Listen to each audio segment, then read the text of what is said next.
All right, this is Andre. Proven professional certifications cover a wide and deep blend of technology training and exams for many IT fields.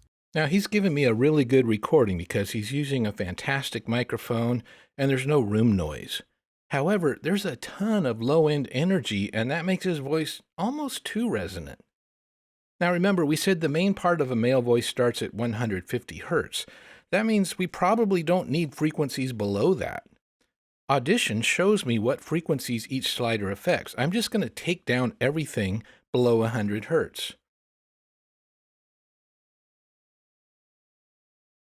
Now let's listen. Proven professional certifications cover a wide and deep blend of technology training and exams. It's improving, but I think we can take out a little more. I'm going to go up to 125 hertz. Listen again. Now let's compare that to the original. Proven professional certifications cover a wide and deep blend of technology training and exams for many IT fields, including cloud, converged and hyperconverged infrastructure, data management. By cutting that low end, we actually made his words more distinct. That's the beauty of subtractive EQ. Let's listen to Santhi. We are solving real-world problems, transforming organizations. All right, the first thing I notice here is handling noise. I'm guessing she had no tripod for her mic, so she's holding it in her hand. If you listen again, you'll notice these brief thumps and bumps. We are solving real-world problems, transforming organizations. And if I zoom in, you can see them.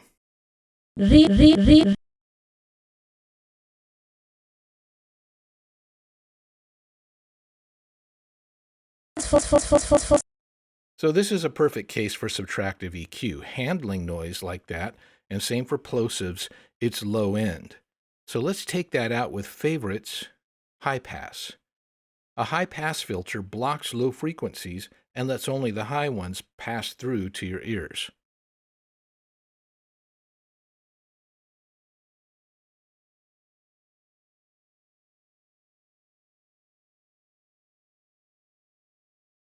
Real-world problems, transforming. All right, the bumps are still in there a little bit. Her words still seem less distinct than I want. This track will be put over music in the final video. So I want more clarity, otherwise the voice will get lost in the music unless I turn her up too much. So recall, women's voices generally run between 350 hertz to 8,000 hertz. So I opened Effects, Filter and EQ, Graphic Equalizer 30 band. Let's see what happens if we discard all the frequencies below 100.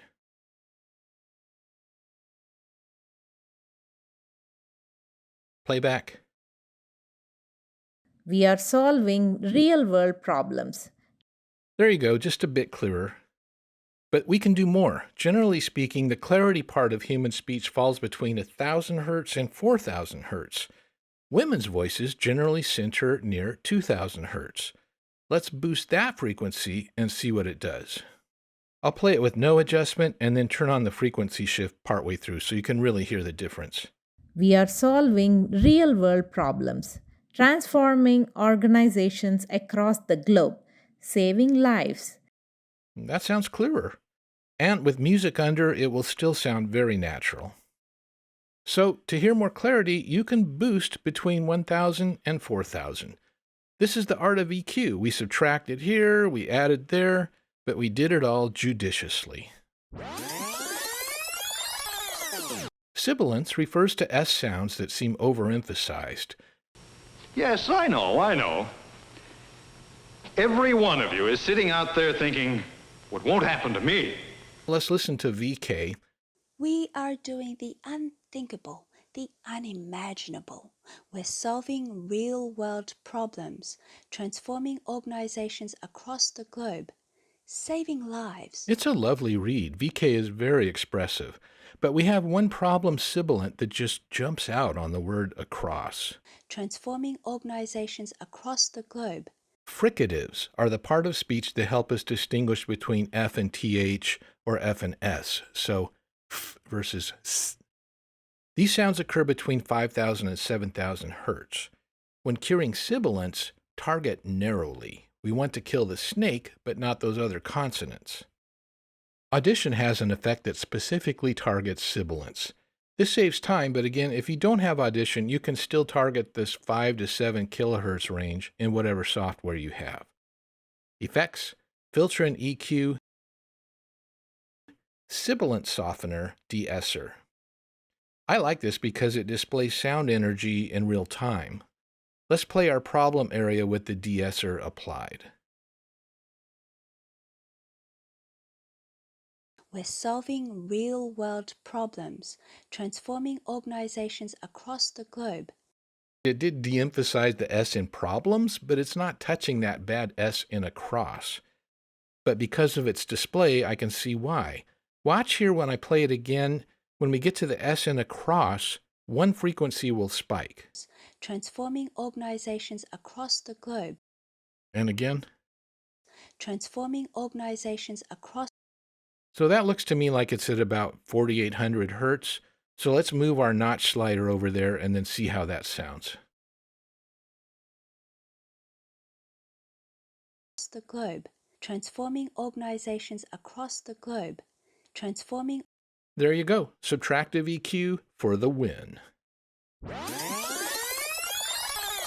All right, you have now dipped one toe in the deep waters of equalization. Your goal at this point is to study what happens at which frequencies, and you will keep picking up tricks along the way. I have one last big time-saving tip for you. If you record yourself frequently, invest some time in EQing your own voice. Play with a lot of frequencies. Take an educated guess at what you want in the lows, mids, and highs, and experiment until you get it where you really like it. Then just click this save icon, and you just saved your voice EQ as a preset. Now, this only works perfectly if you record using the same mic in the same room, but I usually do, so I made this preset named D-Honk Scott. It cuts where I need to, and it reduces the sibilants that my microphone introduces. So if you do something like this, every time you record, you can apply your preset for one-click greatness. Thanks for watching, and remember, it's not work if you love it, so give your audio some love.